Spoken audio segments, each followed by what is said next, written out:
Treasure Island by Robert Louis Stevenson. Chapter 17. Narrative continued by the Doctor. The Jolly Boat's last trip. This fifth trip was quite different from any of the others. In the first place, the little gallipot of a boat that we were in was gravely overloaded. 5 grown men and 3 of them, Trelawney, Redruth, and the captain, over 6 feet high, was already more than she was meant to carry. Add to that the powder, pork, and bread bags. The gunwale was lipping astern. Several times we shipped a little water, and my breeches and the tails of my coat were all soaking wet before we had gone 100 yards. The captain made us trim the boat, and we got her to lie a little more evenly.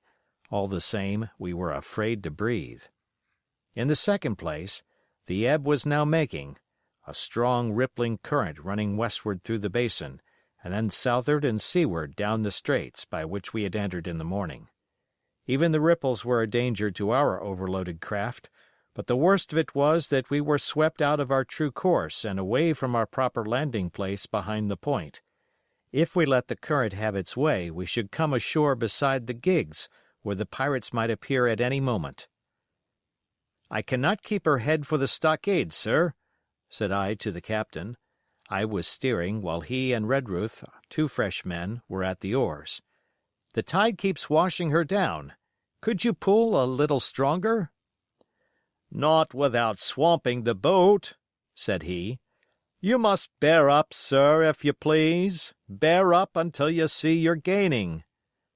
I tried, and found by experiment that the tide kept sweeping us westward until I had laid her head due east, or just about right angles to the way we ought to go. "We'll never get ashore at this rate," said I. "If it's the only course that we can lie, sir, we must even lie it," returned the captain. "We must keep upstream. You see, sir," he went on, "if once we drop to leeward of the landing place, it's hard to say where we should get ashore, besides the chance of being boarded by the gigs, whereas the way we go the current must slacken, and then we can dodge back along the shore." "The current's less already, sir," said the man Gray, who was sitting in the foresheets. "You can ease her off a bit." "Thank you, my man," said I, quite as if nothing had happened, for we had all quietly made up our minds to treat him like one of ourselves. Suddenly the captain spoke up again, and I thought his voice was a little changed. "The gun!" said he.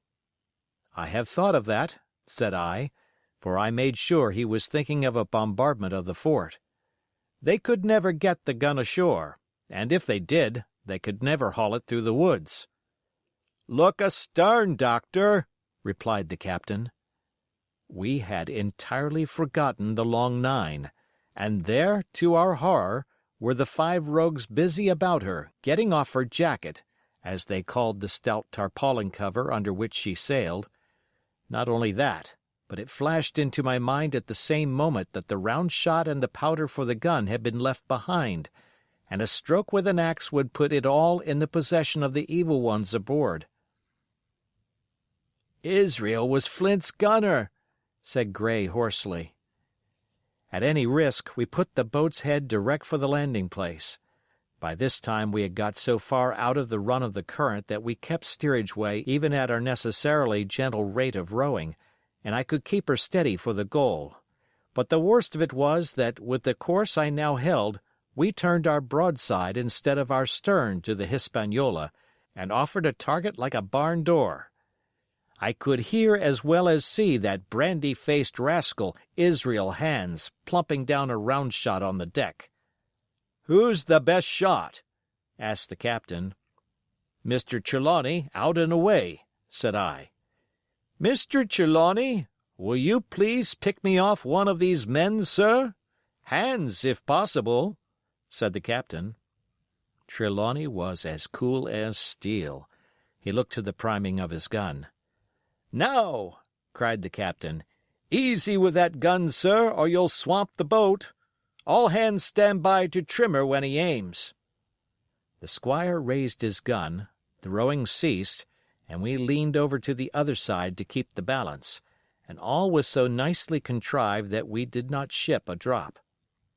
They had the gun, by this time, slewed round upon the swivel, and Hans, who was at the muzzle with the rammer, was in consequence the most exposed. However, we had no luck, for just as Trelawney fired, down he stooped, the ball whistled over him, and it was one of the other four who fell.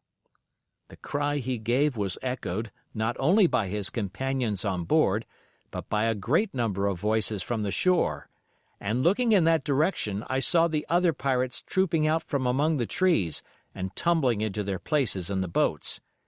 "Here come the gigs, sir," said I. "Give way, then," cried the captain. "We mustn't mind if we swamp her now. If we can't get ashore, all's up." "Only one of the gigs is being manned, sir," I added. "The crew of the other most likely going round by shore to cut us off." "They'll have a hot run, sir," returned the captain. "Jack ashore, you know. It's not them I mind, it's the round shot. Carpet bowls! My lady's maid couldn't miss. Tell us, squire, when you see the match, and we'll hold water." In the meanwhile, we had been making headway at a good pace for a boat so overloaded, and we had shipped but little water in the process. We were now close in, 30 or 40 strokes, and we should beach her, for the ebb had already disclosed a narrow belt of sand below the clustering trees. The gig was no longer to be feared. The little point had already concealed it from our eyes. The ebb tide, which had so cruelly delayed us, was now making reparation and delaying our assailants. The one source of danger was the gun. "If I durst," said the captain, "I'd stop and pick off another man." But it was plain that they meant nothing should delay their shot. They had never so much as looked at their fallen comrade, though he was not dead, and I could see him trying to crawl away. "Ready!" cried the squire. "Hold!" cried the captain, quick as an echo. And he and Redruth backed with a great heave that sent her astern bodily under water. The report fell in at the same instant of time. This was the first that Jim heard, the sound of the squire's shot not having reached him. Where the ball passed, not one of us precisely knew, but I fancy it must have been over our heads, and that the wind of it may have contributed to our disaster. At any rate, the boat sank by the stern, quite gently, in 3 feet of water, leaving the captain and myself facing each other on our feet.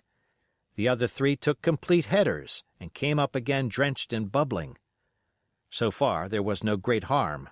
No lives were lost, and we could wade ashore in safety. But there were all our stores at the bottom, and to make things worse, only 2 guns out of 5 remained in a state for service. Mine I had snatched from my knees and held over my head, by a sort of instinct. As for the captain, he had carried his over his shoulder by a bandolier, and like a wise man, lock uppermost. The other 3 had gone down with the boat. To add to our concern, we heard voices already drawing near us in the woods along shore, and we had not only the danger of being cut off from the stockade in our half-crippled state, but the fear before us whether, if Hunter and Joyce were attacked by half a dozen, they would have the sense and conduct to stand firm. Hunter was steady, that we knew. Joyce was a doubtful case, a pleasant, polite man for a valet and to brush one's clothes, but not entirely fitted for a man of war. With all this in our minds, we waded ashore as fast as we could, leaving behind us the poor jolly boat and a good half of all our powder and provisions. End of chapter.